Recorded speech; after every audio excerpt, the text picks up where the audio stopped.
بسم اللہ الرحمن الرحیم۔ السلام علیکم، آپ دیکھ رہے ہیں الف نیوز اور میں ہوں آپ کے ساتھ ماجد علی۔ شامل کرتے ہیں آج کی one line headlines. Japan کا خلائی مشن چاند پر کامیابی کے ساتھ پہنچ گیا۔ اس کے ساتھ ہی خلائی تحقیق کے سفر پر جاپان نے ایک اہم سنگ میل حاصل کر لیا۔ بین الاقوامی خبرساز ادارے کی رپورٹ کے مطابق اسمارٹ لینڈر فار انویسٹیگیٹنگ مون کو لے جانے والا H-2A راکٹ کا کامیاب لانچ کیا گیا۔ جاپان کو ابتدائی طور پر منفی موسمی حالات کے باعث 3 بار اس مشن کو ملتوی کرنا پڑا تھا، لیکن بالآخر جنوبی جاپان میں تانیگا شیما سے مقامی وقت کے مطابق صبح 8:42 پر لانچنگ مکمل ہوئی۔ شمالی کوریا نے جوہری صلاحیت کی حامل پہلی آبدوز متعارف کروا دی۔ شمالی کوریا کے سربراہ کم جونگ ان کا کہنا ہے کہ موجودہ آبدوزوں کو بھی جوہری صلاحیت کی حامل آبدوزوں میں تبدیل کر دیا جائے گا۔ غیر ملکی میڈیا کی رپورٹ کے مطابق کم جونگ ان نے بحریہ کو جوہری ہتھیاروں سے لیس کرنے کو فوری کام قرار دے دیا۔ غیر ملکی میڈیا کی رپورٹ کے مطابق آبدوز نمبر 841 کو شمالی کوریا کی ایک تاریخی شخصیت کے نام پر ہیرو کم کن او کا نام دیا گیا ہے۔ G20 اجلاس، رکن ملکوں کے سربراہوں کی بھارت میں آمد جاری۔ G20 سربراہی اجلاس آج سے بھارتی دارالحکومت نئی دہلی میں ہوگا۔ سربراہوں کی آمد کا سلسلہ جاری ہے۔ امریکی صدر جو بائیڈن بھی نئی دہلی پہنچ چکے ہیں۔ اجلاس کے موقع پر سعودی ولی عہد شہزادہ محمد بن سلمان اور بھارتی وزیر اعظم نریندر مودی سرمایہ کاری فورم کی میزبانی کریں گے۔ اجلاس میں غریب ممالک کے لیے قرضوں میں ریلیف، موسمیاتی تبدیلی کے خلاف اقدامات، غذائی تحفظ بڑھانے پر بات چیت ہوگی۔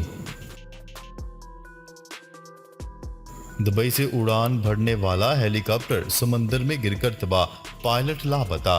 غیر ملکی میڈیا کی رپورٹس کے مطابق متحدہ عرب امارات کی جنرل سول ایویشن اتھارٹی کا بتانا ہے کہ ایرو گولف ہیلی کاپٹر دبئی کے انٹرنیشنل ایئرپورٹ سے جمعرات کی رات کو اڑان بھری تھی۔ رپورٹ کے مطابق ہیلی کاپٹر اپنی روٹین کی ٹریننگ پر تھا، جس میں مصر اور جنوبی افریقہ کے 2 پائلٹ سوار تھے۔ حکام کا کہنا ہے کہ انہیں رات کے وقت ہی ہیلی کاپٹر کے گرنے کی اطلاع مل چکی تھی، جس کے بعد ریسکیو آپریشن شروع کر دیا گیا۔ فرانسیسی عدالت نے بھی عبایا پر پابندی کو قانونی قرار دے دیا۔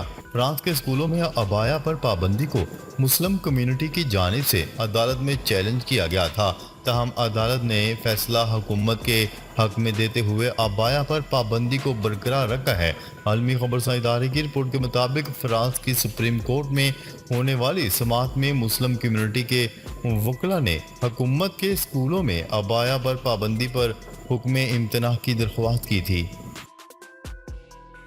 امریکہ میں طوفان لی نے خطرناک صورتحال اختیار کر لی۔ امریکہ میں صرف 48 گھنٹوں کے اندر سمندری طوفان لی درجہ 5 میں تبدیل ہو گیا، جو کہ کسی بھی طوفان کی مہلک ترین صورتحال ہے۔ عالمی میڈیا کی رپورٹس کے مطابق کیریبین کے مشرقی خطے پورٹریکو اور برمودا جزائر میں آنے والے دنوں میں خطرناک صورتحال کا الرٹ بھی جاری کیا گیا ہے۔ روس کا قبضے میں لیے گئے یوکرینی علاقوں میں انتخابات کروانے کا فیصلہ۔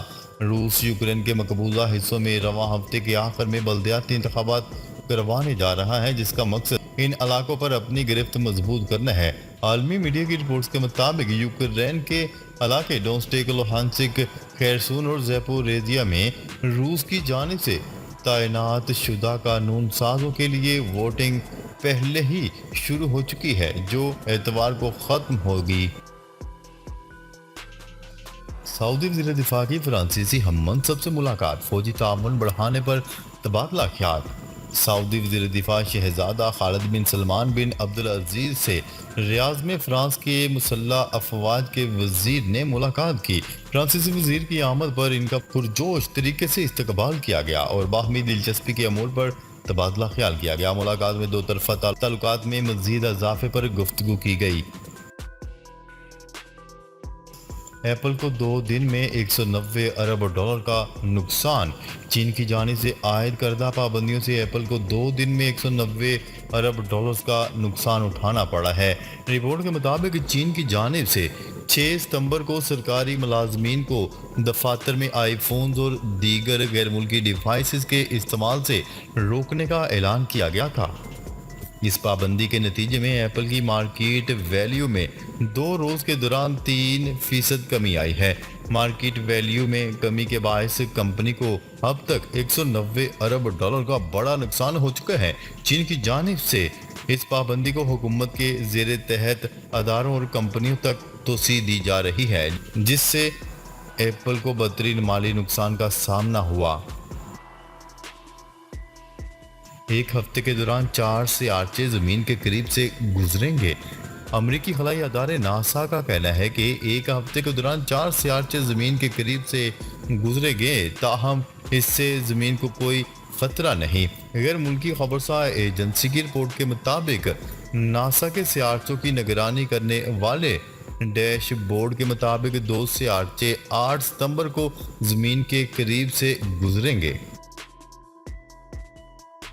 آئی ایم ایف کا نگراں حکومت سے اخراجات میں کمی کا مطالبہ۔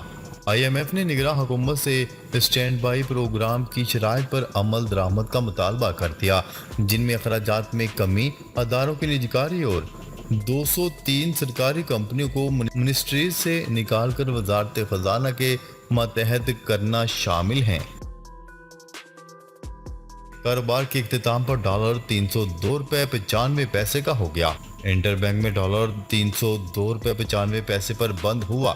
گزشتہ روز انٹر بینک میں ڈالر $304.94 پر بند ہوا تھا، جبکہ انٹر بینک میں ڈالر گزشتہ ہفتے $305.46 پر بند ہوا تھا اور اوپن مارکیٹ میں ڈالر کی بلند ترین اختتامی قیمت $307.10 تھی، جو 5 ستمبر کو ریکارڈ ہوئی تھی۔ پیٹرول کی قیمت میں تقریباً $10 اضافے کا امکان۔ ایکس ریفائنری قیمتوں میں اضافے کے باعث پیٹرول اور ڈیزل کی قیمتوں میں ایک بار پھر اضافے کا امکان ظاہر کیا جا رہا ہے۔ ریفائنری قیمت میں اضافے کی وجہ سے پیٹرول کی قیمت میں $9.70 کا اضافہ متوقع ہے، جبکہ ڈیزل کی قیمت میں $11 کا اضافہ ہو سکتا ہے۔ خام تیل کی عالمی قیمت میں 1% سے زائد کی کمی۔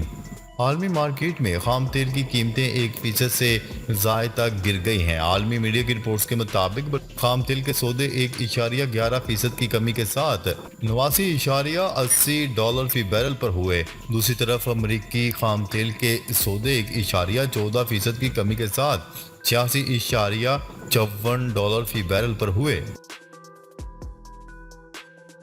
G20 کانفرنس، اسپین کے صدر کا بھی بھارت جانے سے انکار۔ چین اور روس کے بعد اسپین کے صدر نے بھی بھارت میں ہونے والی G20 کانفرنس میں شمولیت سے انکار کر دیا۔ غیر ملکی میڈیا کی رپورٹ کے مطابق اسپین کے صدر نے سوشل میڈیا پر لکھا کہ معمولی علامات ظاہر ہونے پر کورونا ٹیسٹ کروایا، جو کہ مثبت آیا ہے۔ G20 سمٹ سمیت تمام سفری سرگرمیاں منسوخ کر دی گئیں۔ پی ٹی آئی کا صدر مملکت ڈاکٹر عارف علوی سے عام انتخابات کی تاریخ کے اعلان کا مطالبہ۔ P T I core committee کے اجلاس سے متعلق اعلامیے میں کہا گیا ہے کہ صدر مملکت کی جانب سے انتخابات کی تاریخ کے فوری تعین کے لیے قرارداد متفقہ طور پر منظور کی گئی، جبکہ آئین کے تحت اختیار حاکمیت جمہور کے لیے خاص ہے، جو اسے اپنے منتخب عوامی نمائندوں کے ذریعے انہیں بروئے کار لاتے ہیں۔ خسارے میں چلنے والے 8 سرکاری اداروں کا مجموعی خسارہ $22.1 ارب سے بڑھ گیا۔ انویسٹیگیشن ٹیم کی تحقیقات کے مطابق خسارے میں چلنے والے سرکاری اداروں میں Pakistan steel mill, P I A, railway, N H A, وابڈا، ڈسکوز اور civil aviation authority, Pakistani post اور یوٹیلیٹی سٹورز کارپوریشن بھی شامل ہیں۔ اگلے ماہ وطن واپس آ رہا ہوں، ملک کو خوشحالی کی طرف لے کر جائیں گے، نواز شریف۔ پاکستان مسلم لیگ نون کے قائد نواز شریف نے وطن واپسی کا اعلان کرتے ہوئے کہا ہے کہ اگلے ماہ پاکستان واپس آ رہا ہوں، ملک کو خوشحالی کی طرف لے کر جائیں گے۔ تفصیلات کے مطابق سابق وزیر اعظم شہباز شریف نے لندن میں مسلم لیگ نون کے قائد نواز شریف سے ملاقات کی، جس میں نواز شریف کی وطن واپسی اور ملک کی سیاسی صورتحال پر تبادلہ خیال کیا گیا۔ نواز شریف کی وطن واپسی کے لیے لاہور ایئرپورٹ کو فائنل کیا گیا ہے، جبکہ وہ اکتوبر کے دوسرے نصف میں پاکستان کے لیے روانہ ہوں گے۔ ناظرین، اب تک کے لیے اتنا ہی۔ مزید خبریں لے کر بہت جلد آپ کی خدمت میں حاضر ہوں گے۔ تب تک کے لیے اپنا خیال رکھیے گا۔ اللہ نگہبان۔